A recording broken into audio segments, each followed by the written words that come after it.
Hi, welcome back to Module 2.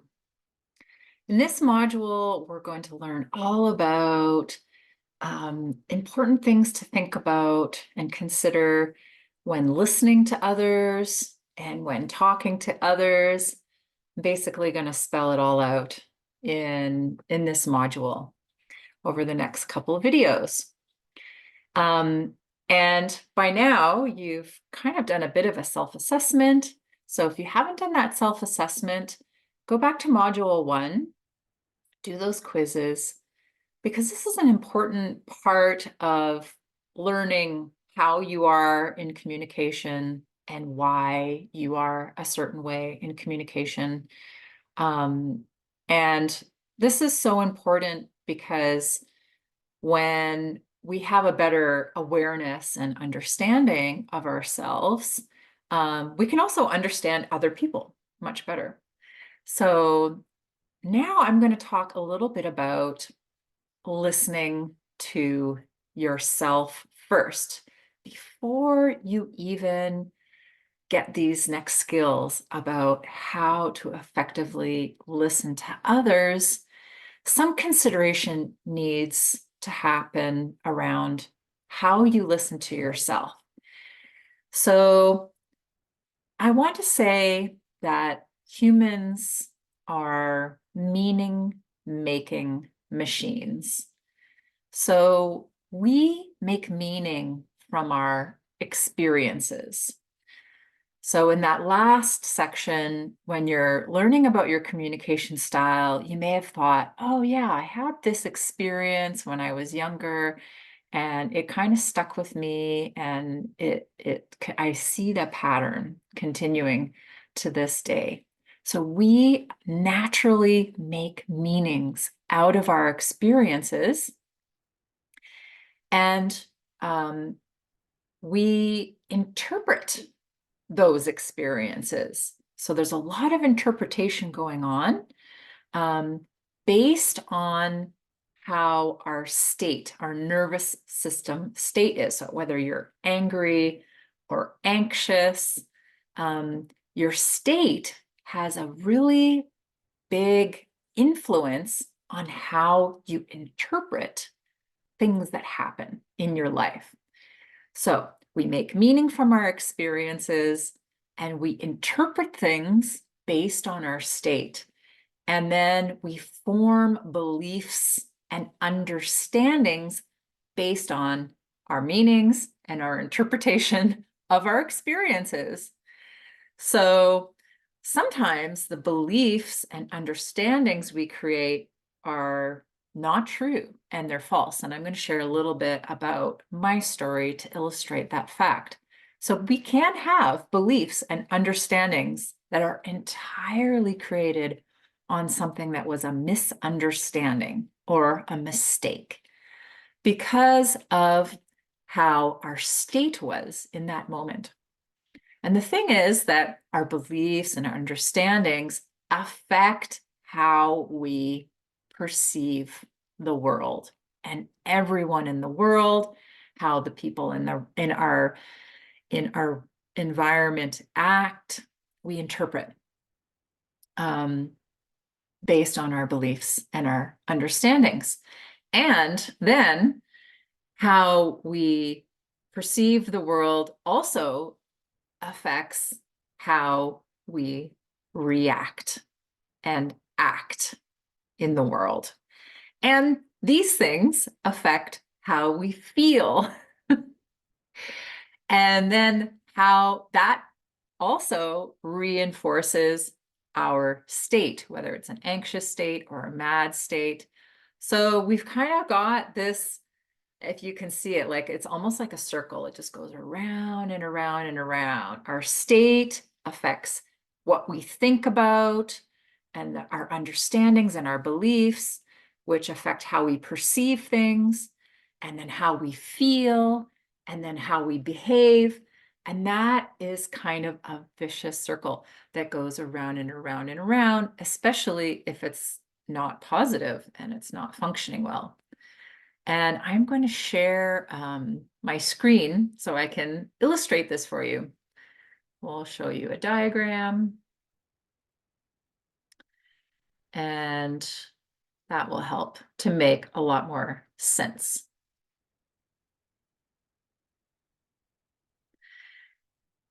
So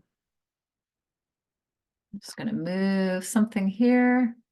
Yeah, so I want to show you this image first. This is called the vicious flower, this cycle that I'm talking about. So often in these illustrations, they'll show an image of a flower or a cog, like a cog in a machine, or like the cogs are on a bicycle. So first we have our state, and our state can affect this automatic negative thinking or negative thoughts. And then that can in turn create rumination, so thinking over and over and over about it, and talking or talking towards yourself in like an attacking way. It says self-attacking, so how you think about yourself.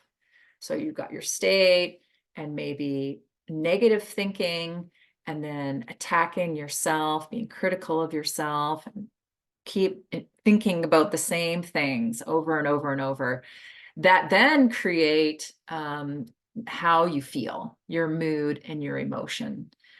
And then how you feel can then affect how you connect. Here we have the word withdrawal. So you might withdraw from your partner or from other people, or avoid other people.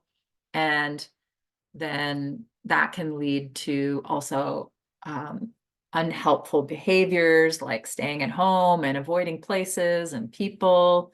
And that can affect also your motivation and your physical symptoms of your body. And then that can kind of like cascade and go around and around and around. But we can interrupt once we know about the fact that the negative thinking can affect the emotions, that can affect the behaviors, and then how we feel and in our state, and it goes around and around. We can intervene at all these different spots to change how we're thinking and how we're feeling. So here's a little example here. So you can test your negative thoughts and beliefs. And I'm going to give you some resources for that. You can, instead of attacking yourself, you can develop self-compassion. And I'm going to give you some skills for that. We can problem solve to stop those self-attacking and thoughts that go around and around and around. We can become more aware of our mood and how we're feeling and sensing our body, because often emotions and our nervous system, we only know about it with the thoughts and with the sensations and feelings and emotions that we have. So we're gonna, in this course, we're gonna learn to become detectives of our mood and our emotions and our nervous system state as well. So we can recognize our mood shifts. And then when you would normally withdraw, avoid, or not talk to your partner, you can take some small steps, maybe taking one little step at a time, or activating yourself in a way, or reaching out for connection in a way where you would normally not talk to a person. Maybe you take a break for a while, but then you come back and you say something like, hey, I'm noticing I'm shutting down, I'm going freezing, and that doesn't feel good. So I just took a little break. I'm coming back just to let you know how I'm feeling. I think I might be ready to talk to you, but I think I need some more time. And then you can intervene into sort of unhelpful coping behaviors. Coping behaviors, it could be anything. It could be biting your fingernails, or smoking pot, or reaching for a drink, or here we can intervene and experiment with alternative ways to help ourselves. And I'm going to guide you through some of those in this course. And then, of course, here, motivation and your physical symptoms. You can intervene by taking care of yourself, for example, sometimes going for a walk. If you're feeling anxiety or anger, you could take yourself for a walk, just as an example. So this is kind of a great thing to be aware of, to know that there's several places where it's possible to have intervention to stop a vicious cycle from going around and around and around. This is also seen as cogs. So this is another example of cogs. Instead of a flower here, we've got a cog of low mood. You're doing less, maybe you withdraw and you isolate, and you've got the negative thinking, and you've got some kind of focus on negative thoughts, and then maybe you're neglecting yourself. Just an example, here's an example of anxiety. You have some distorted thinking, maybe worrying or anxious about the future, and then you'll avoid certain things, or maybe you'll just keep busy, or maybe you'll do something to escape how you're feeling, or maybe you'll try to shelter in place, keep safe, and focus in a certain way. And I've got a better cog here for anger. This one, can't really see it. This one's a little bit bigger. Here's an example. So here we have like some past experiences. Oops, I before E, sorry. Live grammar correction. Past experiences can keep you on alert or on guard, or maybe there's a trigger or something happens. Your partner does something, or something happens in your environment, and it creates these angry thoughts. It's unfair. And then you start to feel the emotions associated with that state and that thought. And especially if the thoughts keep going, then that can really escalate your emotions, feeling frustration, rage, irritation, guilt, even depression. And you might notice the physical sensations associated with the anger, like this arousal, like wanting to push or punch or fight, and all that adrenaline running through your system. You might feel really defensive, and you might even act out in certain aggressive behaviors, like, I won't stand for it, like, and create really strong boundary, or cut off a relationship, or cut off a conversation, or even feel physically aggressive or violent. And just so you know, all this is totally normal. Our nervous system does these things inside of our body to help us stay alive. But what we need to do is sort of have an awareness that this is happening. And that's why I'm sharing this with you. Yeah. So if you can become aware of the fact that these cogs exist, then you have a better chance of intervening and finding something that's helpful for you. I said that often our nervous system state exists before the story. Oh, no, I wanted to show you this first, sorry. Yeah, so our nervous system state often will sort of, like if you're feeling anxious or angry, then the state that your nervous system is in will determine the thoughts that you have and the feelings that you have and your interpretation of events. So this is from the psychologytools.com. and it's about cognitive behavioral therapy. So they're teaching about cognitive behavioral therapy as a model. And it says that it's not the events that bother us. Instead, it's sometimes the way we interpret events. And the way we interpret events also depends on our nervous system state. So our interpretation is the meaning we give to them that gives rises to our feelings. So we're just going to consider here how two different people can experience the same event but react in completely different ways. So this is the example here. So the event is a friend walks past you without acknowledging you.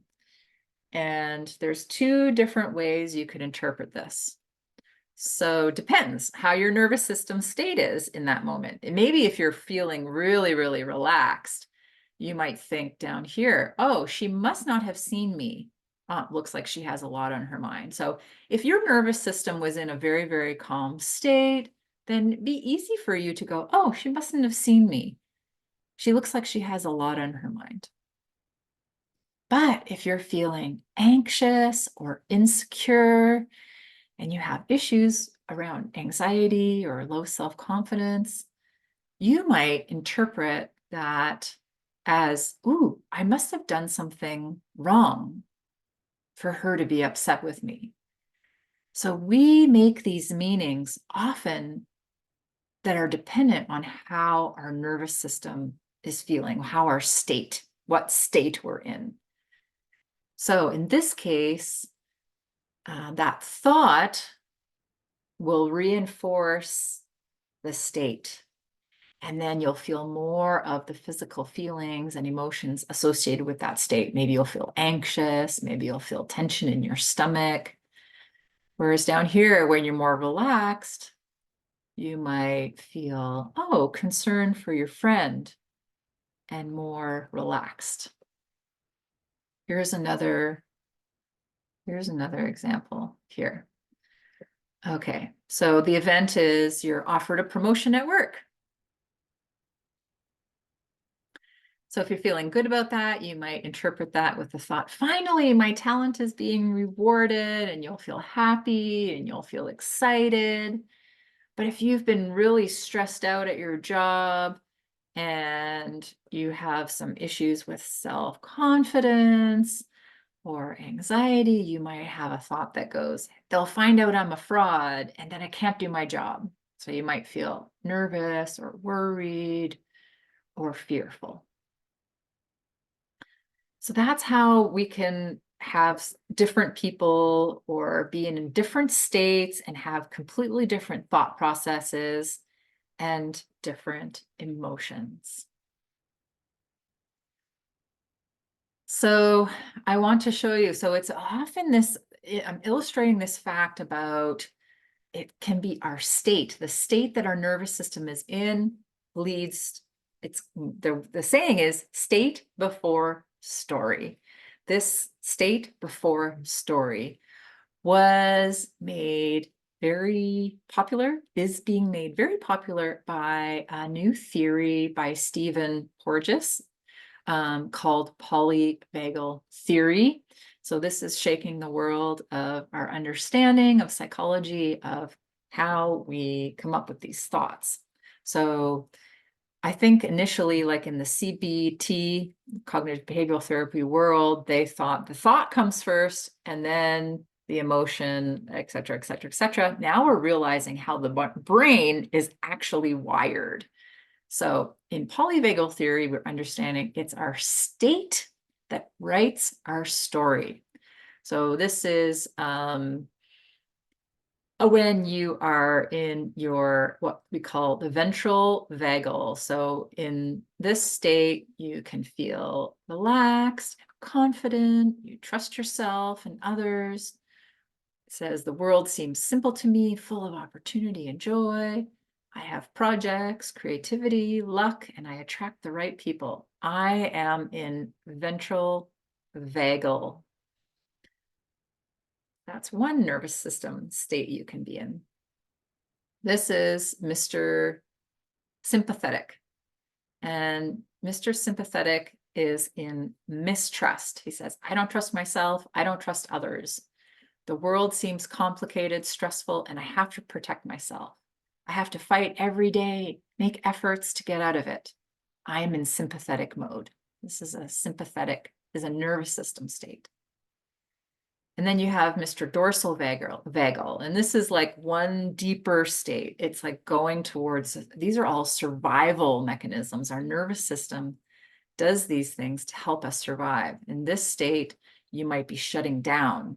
I don't trust myself or others at all. The world seems dangerous and unfair, and I have to isolate myself. I feel exhausted, helpless, alone, and I want to do nothing. And this person here is in dorsal vagal. Just to show you another illustration. Yeah, here's another illustration. Ventral vagal, sympathetic, and dorsal vagal. Danger, danger, danger. I'll show you another picture up here. From this is if you can probably see effervescience.fr. Yeah, so ventral vagal is where you feel safe, where you feel you're able to connect with other people. So this is an important little diagram here, because when you're in ventral vagal, that is when you can easily connect. This is when you can easily connect with others, when you can have compassion, when you're laughing and smiling, when you have confidence, you're telling jokes. In this state, the sympathetic state, that's when you're in what we call fight or flight. So this is an adaptive stress response, an adaptive strategy of our nervous system that helps to keep us alive. You sometimes, if you're an animal, if you think about it that way, you need to be able to fight, or you need to be able to flight and run away if there's danger. So this is a natural adaptive strategy of the nervous system. But when you are in this state, there's a sense of mobilization. You're mobilizing to fight, or you're mobilizing to leave, or you're feeling a lot of mistrust, and this danger sign is going off, like there's something wrong here, something wrong here, something wrong here.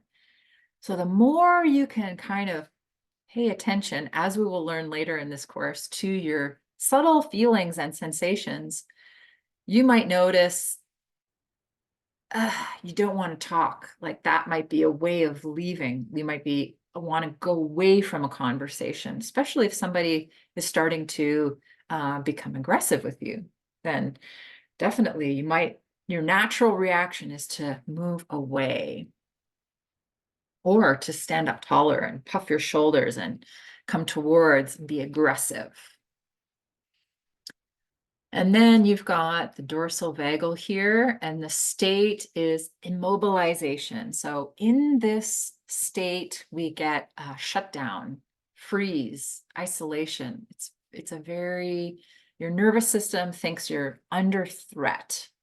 And so like animals will freeze, and that's an adaptive strategy that, oh, okay, the thing that was going to kill them is like, oh, this animal's now dead. And so they're not that interested, because, chasing is part of the thrill. And they might just take their time and leave you and go off and then come back and eat you later.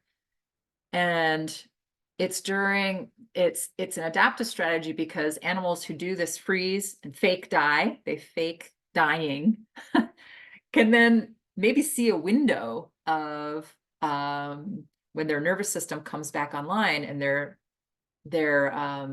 animal that was hunting them is nowhere around. They can like just get up and walk away.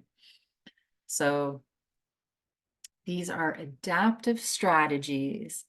And I just want to reiterate, there is nothing wrong. This is a natural ability of our nervous system to protect us. And we can go from ventral to sympathetic to dorsal vagal, and back to sympathetic, and back to ventral. So we can learn how to be more fluid and go back and forth from one state into the other. Often when people get into the shutdown state, that can be a little bit of a more difficult place to come out of. So I'm a somatic experiencing provider. So I work with people, helping them to heal trauma and helping a person to come out of a shutdown can take longer. So sometimes it just takes a little bit of time. But when a person is coming out of dorsal vagal, they might go into sympathetic first before they go into ventral vagal. So sometimes if you're coming out of a deep freeze, a deep shutdown, and then you feel anxious or you feel angry, that actually can be a good sign. It can mean that you're coming out and you're heading towards the ventral vagal. So another important thing about this in regards to listening to yourself and listening to others is that your nervous system state is wired to connect from the time that you were in your mom's belly. So your nervous system learned from your parents' nervous system, your mom's nervous system, and even your grandmother's nervous system, because we know all the eggs that are inside of the eggs inside of your grandma's ovaries become your mom. No, what is it? I was an egg inside my mom's ovary. And my mom's eggs were inside of her mom. So there's a direct connection between our nervous systems through the generation. So I was actually an egg inside of my mom's ovary, inside of my grandma, if that makes sense. And so we learn, this is the intergenerational connection. So when we're a baby, we learn how to regulate our nervous system from our parents. And this is just a little thing showing us that maybe there was a lot of connection and confidence. We felt safe because our parents did. Or perhaps your parent had lack of self-confidence. They were more ambivalent because they were in sympathetic. So you also inherited that ambivalence, or this is sometimes called anxious. This is attachment styles. These are attachment styles. Or maybe your parent was more in dorsal vagal and they were more avoidant. That's an attachment style. So they had lack of trust in others and you inherited this lack of trust in others. And then this is another attachment style, which encompasses traumatized nervous systems, borderline personality disorder, and it is comprised of both the sympathetic and the dorsal vagal system. So it's really important that we do this thing when we're babies. We don't have a developed nervous system yet, so we need to learn from our parents' nervous system. So unfortunately, we do learn a lot of bad habits from our parents' nervous system that then we need to work on as adults. And then we kind of learn to be more secure. We learn to be more secure as we grow and we connect and we feel safe. Maybe you do therapy or you take courses like this. And then, so one of the missions of healing trauma and healing between people is that so much happens in relationship to each other because we're always co-regulating. So we're always co-regulating. Our nervous system naturally regulates with the person that we're with. So I'm going to tell a little bit of my story. This is important for listening because, as I said, it's important to listen to yourself and to understand what's going on. Where are you in your nervous system? Are you in sympathetic? Do you want to fight? Do you want to run away? Or do you feel safe and feel like connecting? So a little bit of my story is as I was going through my somatic experiencing education, so that's it's a type of somatic therapy, which is a bottom-up approach to healing trauma, instead of psychotherapy, which is a top-down approach, like the cognitive behavioral therapy, which usually focuses on talking. But somatic therapy, we learn to become detectives of the nervous system, and we learn to notice when a person is in fight, flight, or freeze, or when they're feeling safe in their nervous system. And so we detect this by talking with our clients, by asking them how they're feeling and what they're sensing in their body. But a big part of being a good somatic experiencing provider or therapist is that I know how to regulate my nervous system. So I know how to calm myself. And so when I'm sitting across from someone, then their nervous system can learn to regulate with me, and their nervous system can learn to become more calm with me. That's why when you have traumas and issues that come from your relationships with your parents or your family, you need another person to be in a relationship with to get that co-regulation. So my story that I learned while I was going through this education, I had a memory because I have been a type of person who was in attachment theory, we'd call it anxious or ambivalent, like a low self-worth, a low self-confidence, even though I was good at pretty much everything all through my life, school, sports, like athlete of the year and excellent grades in school, I still had this low self-worth and this low self-confidence, and a lot of anxiety would come up for me, especially in relationships. And I had this memory in my somatic experiencing class where I had a memory of being a baby, and I was in my mom's arms, and I just wanted to relax there in her arms. So I was having this memory, I'm relaxing in her arms, but I'm feeling something is off. Something's not right. And I look up and I kind of look at my mom. I don't have the words for it yet, but if I did have the words, my adult self filled in the words, and the words were, "What the hell? Like, what's going on here?" And then I saw my mom as a younger person, not as a mother, but as a younger girl. And she asked me, "Am I enough? Is this enough? Is this enough? Am I enough?" And uh, as this adult slash person who's having a memory of being a baby, I said to her in this therapy session, "Yeah, Mom, you're enough. Yes, this is enough. You just holding me. This is enough. This is what I need. This is what I've always needed, just to be held here with you feeling that you're enough, that I am enough."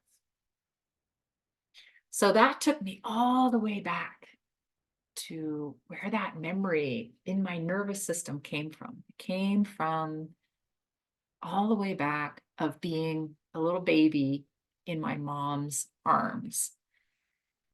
So, of course, now I have a partner, and we often will attract something similar to what our parents were, like a similar state, because we're in a state and we attract a certain kind of same state.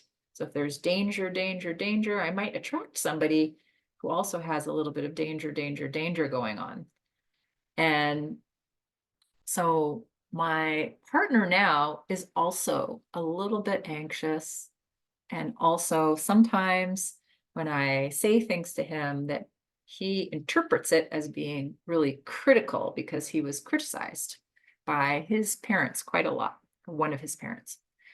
And so then sometimes he feels like maybe not good enough or something like that. So it's like we kind of what I need is I need to feel safe and that I am enough and that my boyfriend also feels safe and secure and that he is enough, and for us to come together and practice coming together in that secure, relaxed way.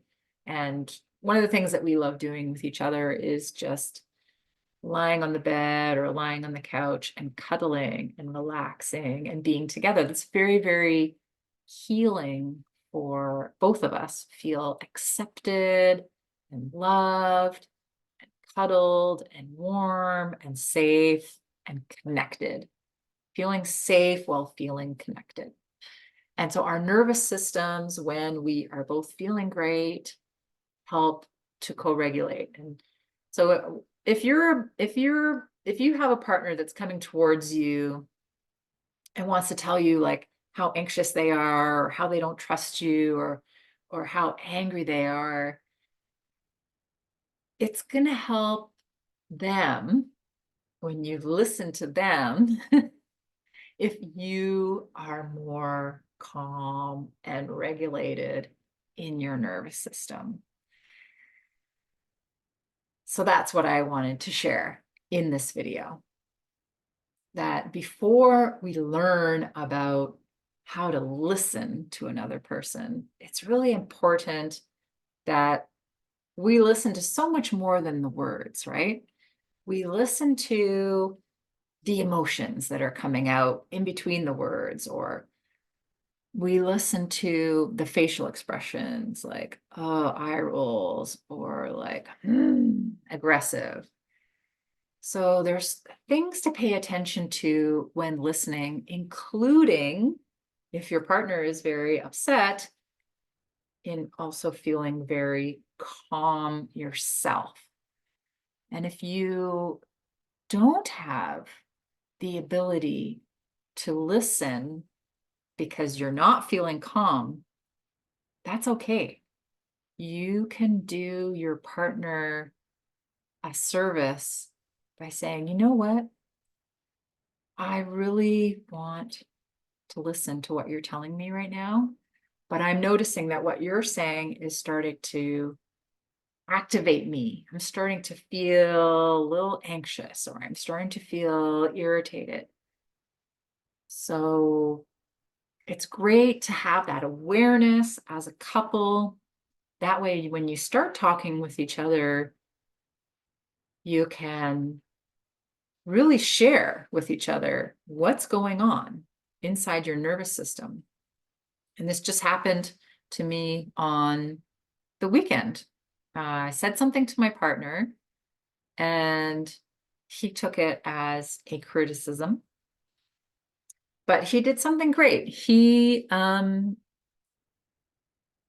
wasn't feeling so good and he wasn't feeling so good. And he sort of just like excused himself. Like, you can excuse yourself, go to the bathroom, like go outside, like I gotta just go grab something. You can excuse yourself. He just walked over to a window in part of the house where I couldn't see him. And he noticed his nervous system. He noticed he was going into freeze. He noticed that it activated him or triggered him. And then, so we kind of took a little bit of a break. I was washing dishes. And then he came back. And then we started talking again. But when he came back to talk to me, he said, hey, look, I noticed what you just said really affected me. and I noticed I was starting to shut down or go into freeze. And I walked over to the window and I just had to calm myself down. And so that was successful. And then he came back when he was feeling more calm. And then actually we both felt better and we were able to have a more successful conversation and be able to hear each other, first of all, and be able to listen to each other and have the conversation that we needed to have. So I hope this little thing about listening to yourself first helps you. And also I want to let you know that there's going to be so many tools that I'm going to be sharing in this course about how to become better at listening to yourself, listening to your feelings, listening to your emotions.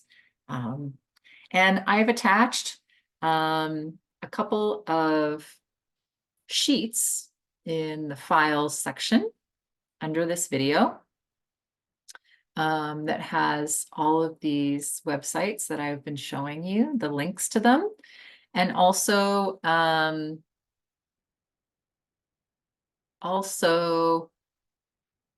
the one sheet for anxiety and one sheet for anger. And it has questions that you can ask yourself when you're feeling these certain ways, like so that you don't misinterpret or you don't misinterpret another person's actions. So they're great lists of questions to ask yourself if you feel anger in one case or anxiety in another case. So you don't misinterpret things because of your state. And those questions are really, really helpful. So that's why I've attached them below. Okay, so from here, we're going to go into the next video, which is everything you need to know about how to be a good listener.